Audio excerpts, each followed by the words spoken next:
Cada precepto de la Torá parece solo una acción, pero en realidad es una puerta entre lo que hacemos y lo que somos. Bienvenido a Or HaMitzvot, una mirada breve a los preceptos de la Torá. Episodio 6. La justicia de la Torá, parte 1. El fundamento de un pueblo justo.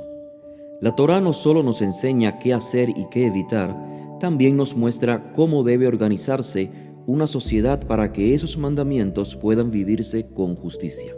Porque una cosa es tener buenas leyes y otra muy distinta es contar con personas íntegras que las apliquen correctamente.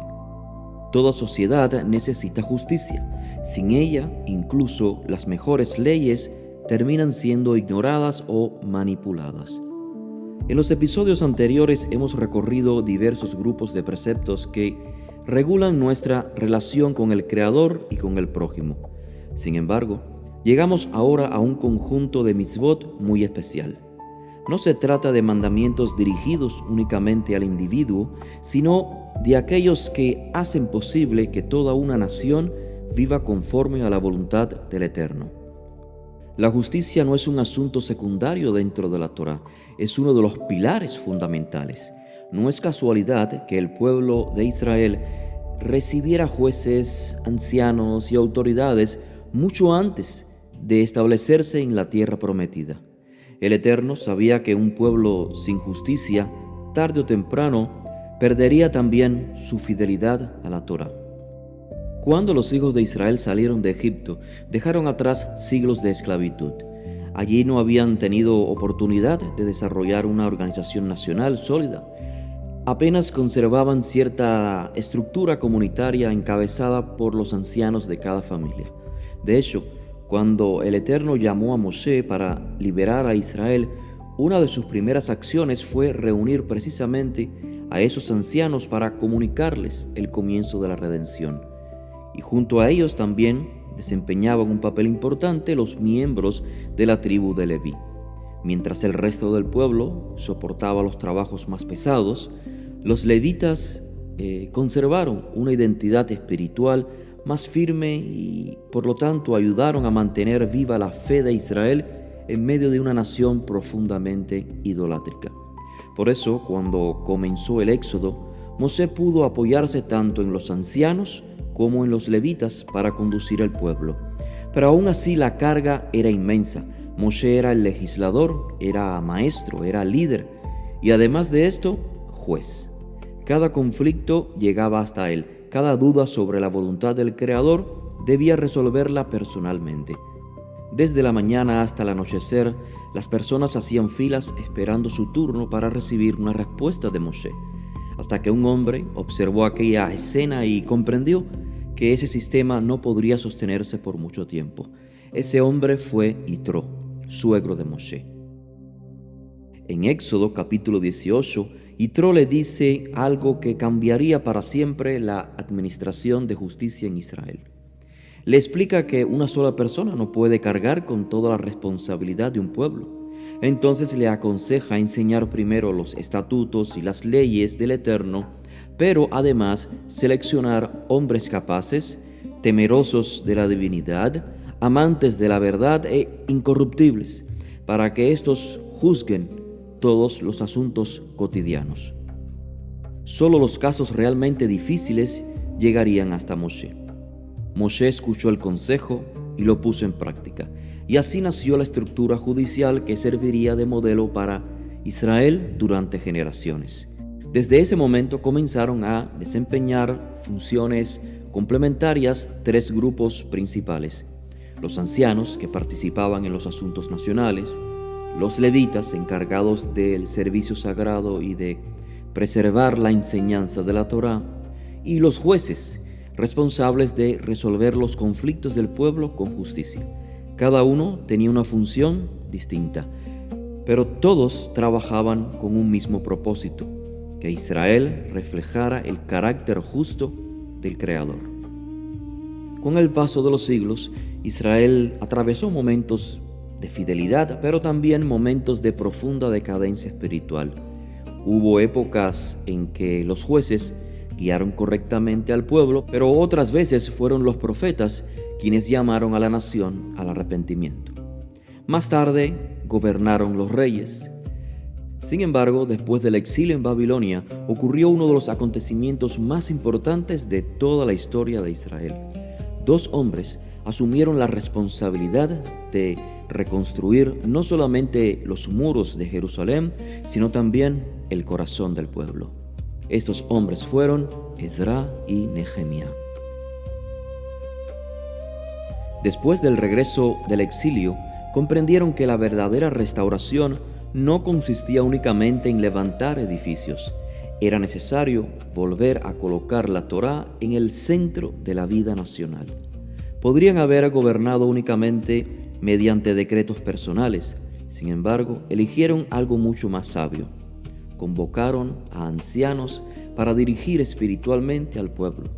La heredad del consejo establecido por Moshe, que con el tiempo daría origen al Gran Sanedrín. Su tarea no era inventar una nueva Torá. Su responsabilidad consistía en aplicar fielmente los principios eternos que se habían estipulado en la Torá a las circunstancias que iban surgiendo en cada generación. Gracias a esa labor, Israel reorganizó su vida comunitaria, fortaleció la enseñanza de la Torá y preservó su identidad durante siglos. Todo este recorrido histórico nos conduce al primer precepto de este grupo: reconocer la autoridad del tribunal establecido por la Torá.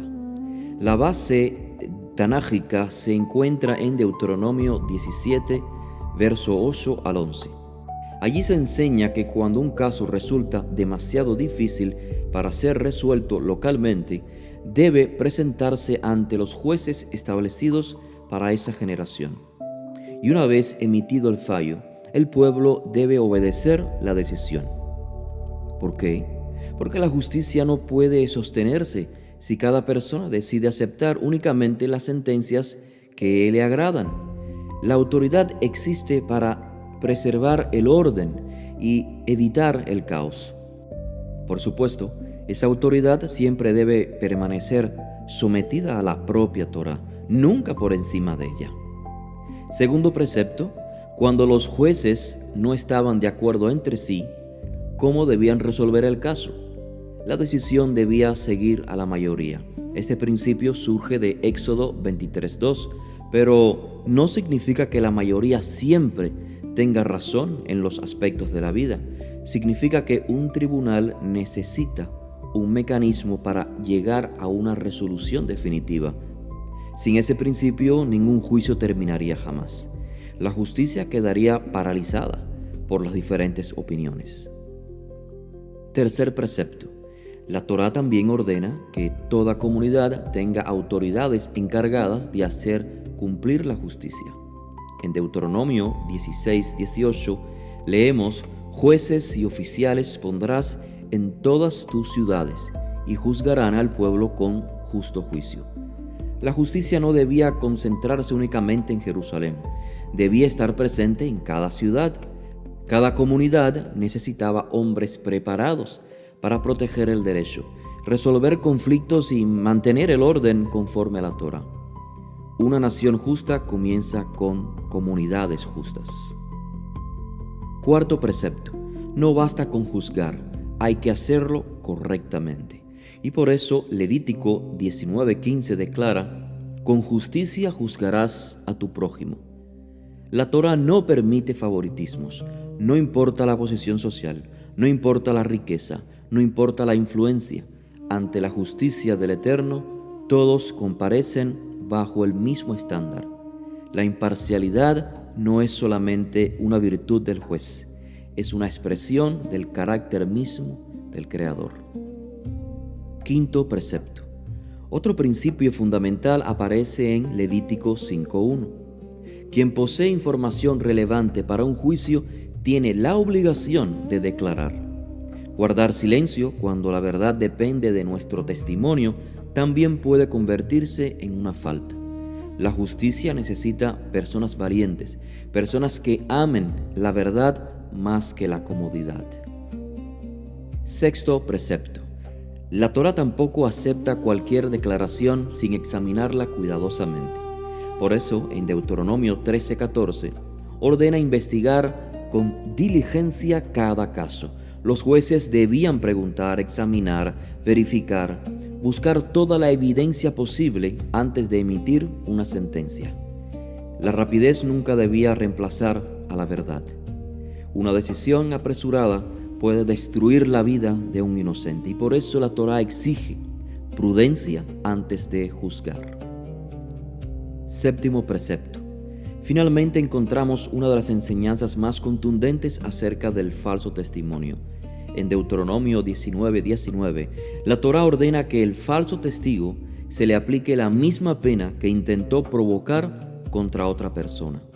No se trata simplemente de castigar una mentira, se trata de proteger la integridad del sistema judicial. Cuando alguien utiliza la mentira para destruir la vida de otro, ataca uno de los fundamentos de toda la sociedad. Por eso, la Torá trata el falso testimonio con tanta severidad, porque donde la mentira domina los tribunales, la justicia desaparece. Al contemplar estos primeros preceptos, comprendemos que el objetivo de la Torá nunca fue solamente castigar el mal. Su propósito era mucho más elevado: formar una sociedad donde la verdad, la responsabilidad y la justicia reflejaran el carácter del propio Creador. Cada juez debía recordar que representaba la justicia divina. Cada testigo debía comprender el peso de sus palabras y cada ciudadano debía reconocer que obedecer un sistema justo también forma parte del servicio al Todopoderoso. En el próximo episodio continuaremos descubriendo cómo la Torá protege el valor de la vida humana mediante otros preceptos extraordinarios. Veremos por qué incluso un homicidio sin resolver conmovía a toda una comunidad, qué enseñan las ciudades de refugio y cómo la dignidad humana debía preservarse incluso después de la muerte. Porque para la Torá, la justicia nunca consiste únicamente en aplicar una sentencia, consiste en honrar la vida que el Creador ha dado y reflejar su santidad en cada decisión. Gracias por tu compañía. Hasta el próximo episodio. Recuerda, no se trata solo de entender la Torá, sino de caminarla.